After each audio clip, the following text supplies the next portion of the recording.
there have been other cultures besides modern culture that have had enormous levels of mathematical sophistication, astronomical sophistication, and so forth, and yet they were able to obtain this sophistication through means other than the means that we use today and we expect to be used today to determine these things. And now we have leftovers from all these people. And especially in the last 50 years, half century or so, there's been a great popular interest in the brand of exotic India. And these texts and this thinking and this articulation has to be interpreted. And we're using interpretation systems of what they call hermeneutics that are not really applicable to the hermeneutics that were described by these people themselves thousands of years ago.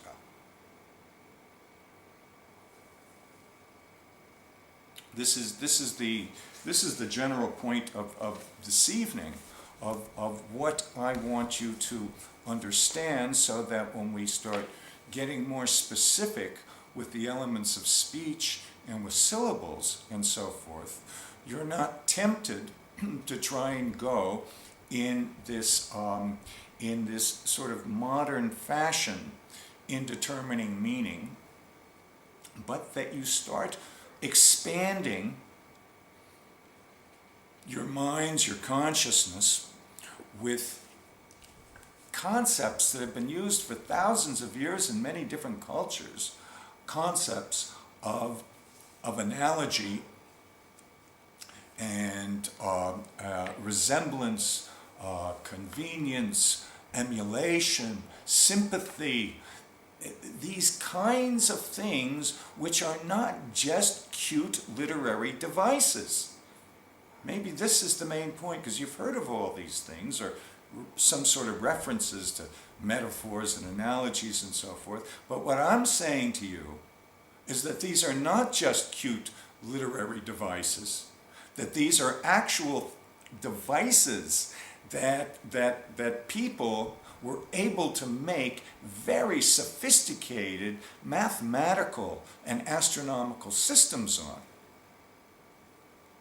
And so when we are into the cultures of the East, the culture of India, we have to understand that there's really a lot there, and to be tempted or influenced in any way to make these overgeneralized reductions of culture. I mean, you take the Rishi Garg. Do you think that he didn't associate the heavenly bodies with gods and goddesses and rishis and sort of individuals? Of course he did.